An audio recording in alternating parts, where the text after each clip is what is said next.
สุ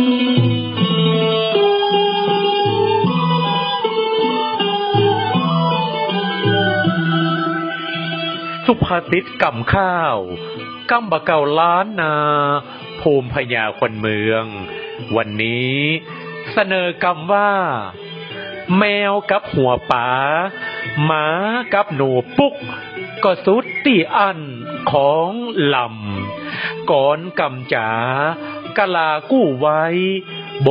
ราณแต่ไทยเปิ้นว่ากู้กันแล้วบอกแค้วแปรผันตึงมีสักวันปะกันจนได้แมวกับหัวป๋าใครจะบอกให้แต่ไหนแต่ไรชอบมักตึงบทวะตุ่มของหุ่มของฮักไฟมักชอบสู้ดูลำหมากับหนูปุ๊กลู่ซุกลู่หวามจู้มือวันยามไล่วกไล่ตอนของมันกู้กันสัมพันธ์น่วงค่อนมีแต่เดิมอ่อนก่อนไทยสัตตาหันเลียวพลันแต่ไซเอาจนได้ด่าต่ำหมากับหนูปุ๊กหัวป๋าแมวหวามสุดตี้ของลำไล่หำจนได้ของชอบของมักจี้จักหมายใจหันเมื่อใด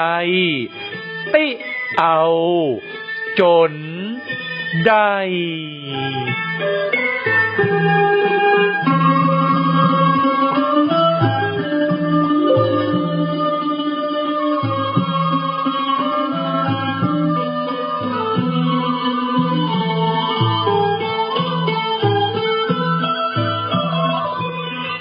แมวกับหัวป๋าหมากับหนูปุ๊กก็สุดตีอันของลำความหมายของกู้กันเหมาะสมเปิงกวนกับกันอุปมาเหมือนดั่งโบราณเปรียบเทียบว่าแมวมักกินป๋าหมามักกินหนูปุ๊กเมื่อแมวหันใส่หัวป๋าหมาหันใส่หนูปุ๊กเมื่อใดก็จะรีบเร็วพลันขจายย่ามยับมากินจนได้คติสอนใจของชอบของฮัก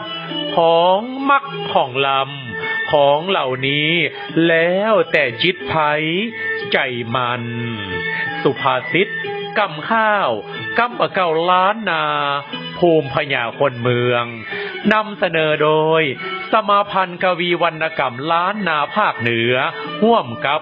สถานีวิทยุกระจายเสียงแห่งประเทศไทยจังหวัดลำพูน